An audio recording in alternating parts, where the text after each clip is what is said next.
Hello everyone, today I'm talking about artificial intelligence.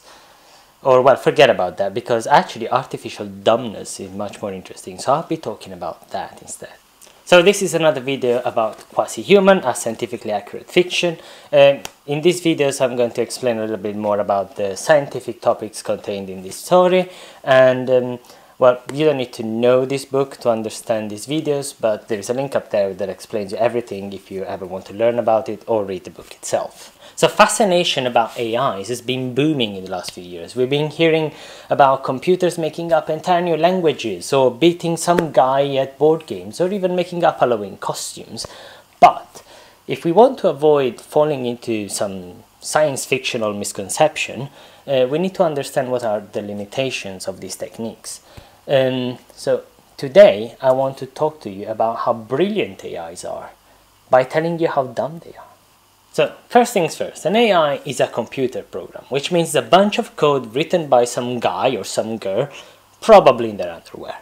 Now, unlike common understanding, this is not about imitating human behavior. It's more about making sense out of a large number of data. So what do we need is, well, we need the data first. Then we need a set of rules, and then we need a purpose for our program. Now, let's make an example. Let's make an hypothetical phone app that records every time the phone hears a swear word. So we collect a bunch of data, which are times and locations of every swear word that has been heard in the world.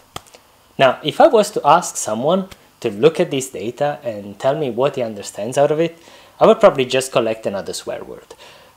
But AIs, they don't have any preference on the randomness of the task or how difficult it is. So I can program an AI and just make it do it for me.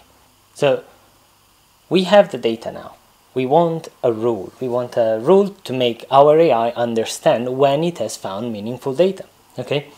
The rule that we choose is we want to know an area and the time and date in which people have said a lot of swear words at the same time. Okay, so we're not interested in isolated cases in which some drunken guy on the street has said a swear word. We want to know when everybody is angry all at once.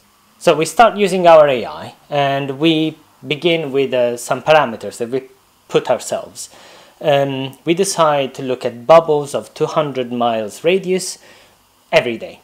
And the software finds out that every day, every 200 miles, a lot of people swears. But that's not very useful. We already knew that. So we narrow it down. We say, let's look at a half-mile radius every minute. And if we find out that nobody swears in that window.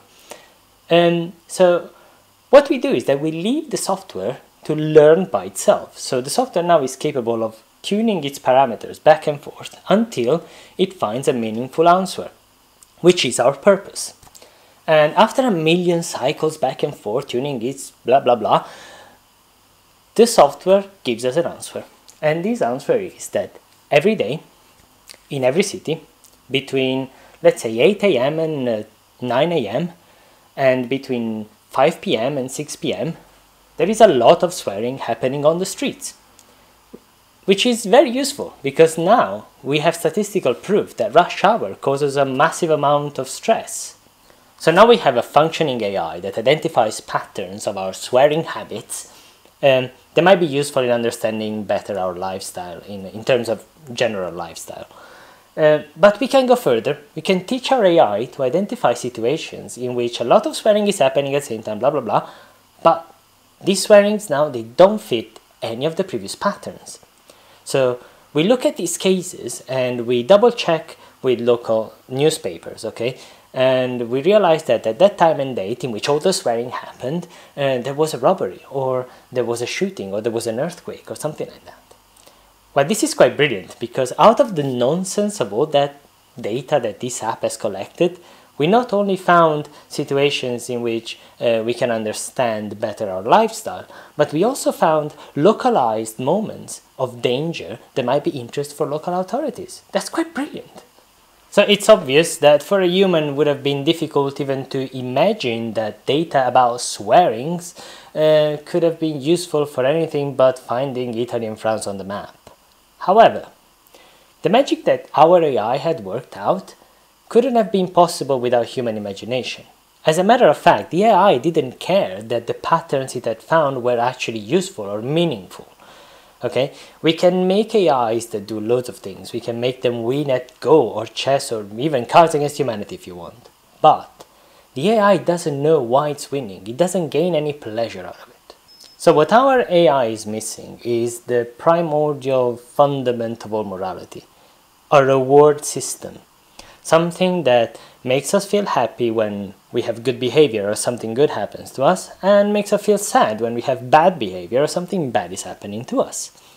Now, this is a characteristic of every animal, every thing with a brain. If you are educating a pet or a person, what you want to do is you want to associate good behaviors with rewards and bad behaviors with, bad things. Now, these rewards will come in different flavors. For some animals it's food, for some animals it's cuddles, but what makes us living things is that it's up to us to decide if we want to be good boys or we just want to be fat and happy. Our AI, however, doesn't have any of that.